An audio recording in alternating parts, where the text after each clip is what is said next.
आप सभी पत्रकार साथियों को मेरा नमस्कार। साथियों, आज की लगभग देश की हर अखबार की एक हेडलाइन है जो बताती है कि भाजपा का एक नेता एक बार फिर से सुर्खियों में है। सुर्खियों का कारण है गंभीर आरोप लगे हैं इस बार हरियाणा भाजपा प्रदेश अध्यक्ष मोहन लाल बडोली पर। भाजपा के हरियाणा के अध्यक्ष हैं, आरोप लगे हैं सामूहिक बलात्कार के। ये पहला मामला नहीं है, लगातार इससे पहले भी देखा गया कि भाजपा के सांसद ब्रजभूषण शरण पर यौन उत्पीड़न के गंभीर आरोप लगते हैं और उसका कोई कुछ नहीं बिगाड़ पाता, क्योंकि पूरी तरह भाजपा ताकत बनकर आज तक पीछे खड़ी है। कुलदीप सिंह सेंगर उत्तर प्रदेश से भाजपा के विधायक कुछ नहीं बिगाड़ पाए। अंत में कोर्ट में साबित होता कि नाबालिग बेटी के बलात्कार के दोषी और उसके बाद उम्र कैद। यही मामला कर्नाटक के प्रज्वल रेवन्ना मास रेपिस्ट। प्रधानमंत्री जी टिकट देते हैं, प्रचार प्रसार में जाते हैं और पता लगता है कि वो एक मास रेपिस्ट है। और ये सारी जानकारी प्रधानमंत्री जी और भाजपा के शीर्ष नेताओं को थी। और आज प्रज्वल रेवन्ना कर्नाटक में कांग्रेस की सरकार के तहत सलाखों के पीछे है। हिमाचल के ही विधायक हंसराज, हिमाचल में भाजपा के विधायक है हंसराज, अपने ही एक बूथ अध्यक्ष की बेटी ने इन पर अश्लील फोटो खींचना और यौन उत्पीड़न के गंभीर आरोप लगाए हैं। उत्तर प्रदेश के ही विधायक राम दुलारे भी इसी तरह के यौन उत्पीड़न के मामले में संलिप्त है। स्वामी चिन्मयानंद केस भी आपको याद है, यह भी यौन उत्पीड़न से जुड़ा हुआ है। जब बड़े नेता, विधायक, सांसद, मंत्री बेटियों के गिरेबान में हाथ डालेंगे तो भाजपा आईटी सेल के नेता भी पीछे नहीं रहे। बीएचयू में बेटी का गैंग रेप होता है, बीजेपी आईटी सेल के जो इनके नेता गिरफ्तार होते हैं, पर भाजपा की सरकार इन्हें बचा लेती है। और अभी ये जब बाहर आए तो इनके गले में हार और इन्हें लड्डू खिलाए गए।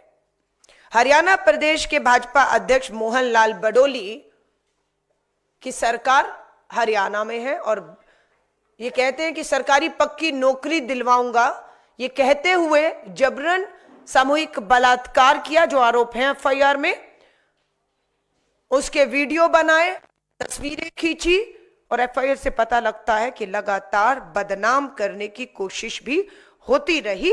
इसलिए लेकिन हिम्मत जुटाई उस बेटी ने। हिमाचल में एफआईआर दर्ज हुई है।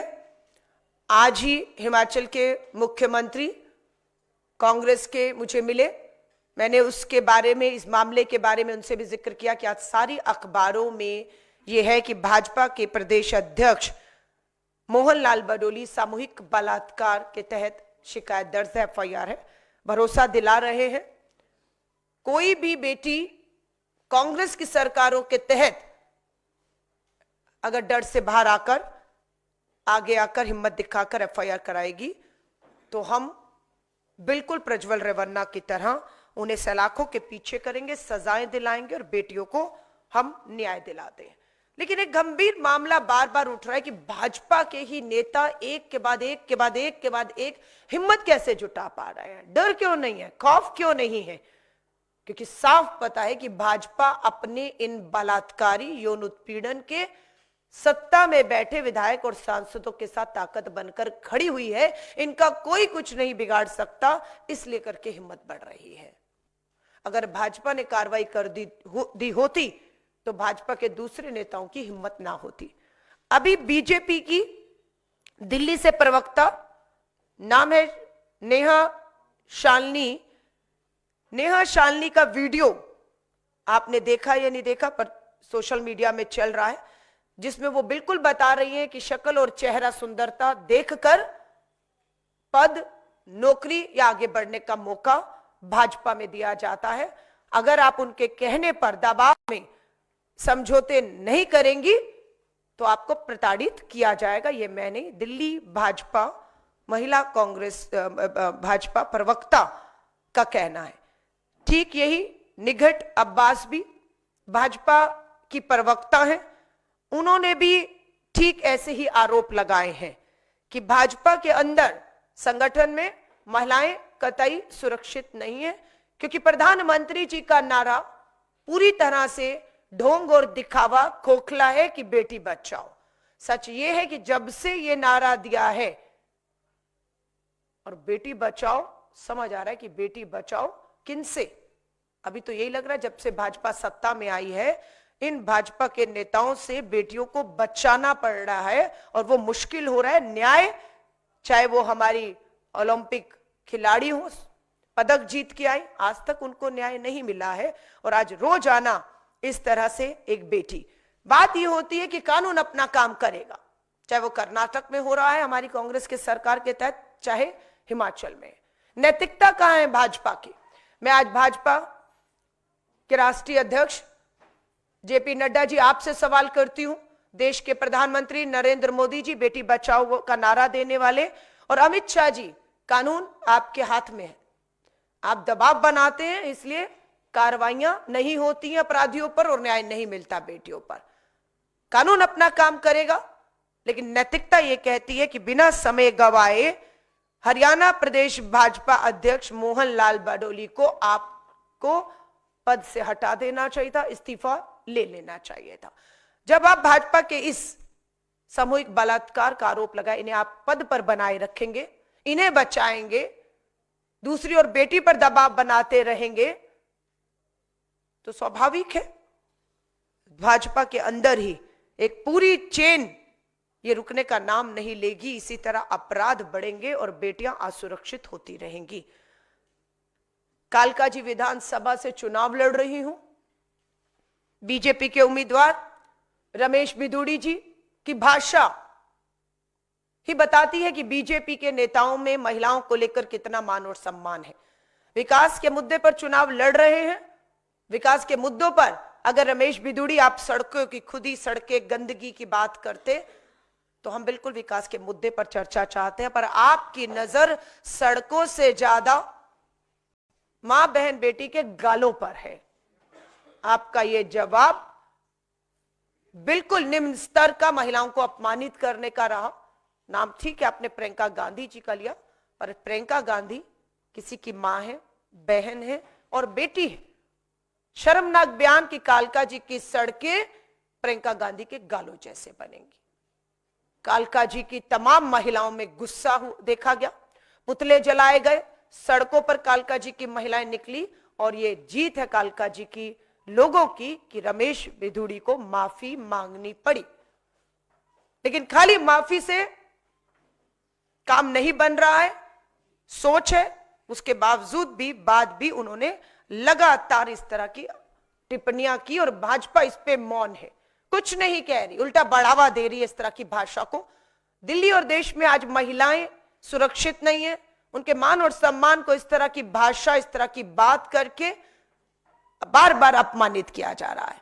आज ही खबर आई है, एक तरफ देश की सुर्खियां, हरियाणा भाजपा अध्यक्ष मोहनलाल बडोली पर सामूहिक बलात्कार के आरोपों में एफआईआर है, पद पे बने हुए हैं, वहीं पर बीजेपी लीडर अजीत पाल सिंह चौहान को सिद्दी में अरेस्ट किया गया है, क्योंकि उन्होंने मध्य प्रदेश में उन पे भी बलात्कार के आरोप लगे, वीडियो बनाए गए, ब्लैकमेलिंग की गई, आंदोलन हुआ और उसके बाद बीजेपी का ये लीडर दबाव में, लगातार कांग्रेस का दबाव बनने के कारण बीजेपी का ये लीडर जो है अरेस्ट किया गया है। आज चिंता की बात है। मैं भाजपा की महिला मोर्चा की अध्यक्ष, महिला आयोग की अध्यक्ष से कहूंगी, भाजपा प्रदेश अध्यक्ष मोहन लाल बडोली पर आपकी खामोशी, आपकी चुप्पी, आपका ना बोलना आपको बेनकाब कर रहा है कि आप एक महिला आयोग इंडिपेंडेंट संवैधानिक संस्था नहीं है। महिला मोर्चा कुछ ना बोले, समझ आता है भाजपा का, पर महिला आयोग भी चुप हो जाए तो चिंता होती है कि देश की महिलाओं को न्याय दिलाने की जिम्मेदारी जिस महिला आयोग पर है वो इस पे खामोश है। सिलेक्टिव होता है कि कब बोलना है और कब नहीं बोलना है, कब चुप हो जाना है, कब छुप जाना है। मैं उम्मीद करती हूं बेटियां न्याय मांग रही हैं, प्रधानमंत्री जी चुप है, अपने बलात्कारी यौन उत्पीड़न के आरोपी विधायक, सांसद, मंत्रियों के साथ खड़े हैं और ये लड़ाई दूसरी तरफ से पूरा तरह से मोर्चा कांग्रेस और महिला कांग्रेस खास तौर से संभालेगी। किसी भी कीमत पर महिलाओं के, बेटियों के मान सम्मान पर हम ठेस नहीं आने देंगे। इस लड़ाई को चाहे सदन हो चाहे सड़क हो लड़ेंगे और भाजपा के नेताओं को जिस तरह से रमेश बिधूड़ी ने माफी मांगी है और अगर माफी से आगे एफआईआर भी काफी थानों में रमेश बिधूड़ी जी पर हुई है, लेकिन अभी तक कार्रवाई दिल्ली पुलिस दबाव में नहीं कर रही है, लेकिन हम इसे हल्के में नहीं लेंगे। भाजपा को जवाब देना होगा कि इतने गंभीर आरोप के बाद आपके प्रदेश अध्यक्ष मोहनलाल बडोली अभी तक पद पर कैसे बने हुए हैं। ये जवाब देश के प्रधानमंत्री, भाजपा महिला मोर्चा, भाजपा के राष्ट्रीय अध्यक्ष और बड़े नेताओं को, गृह मंत्री को देना चाहिए। देश के साथ ये सामने ये सवाल आपसे पूछा जा रहा है।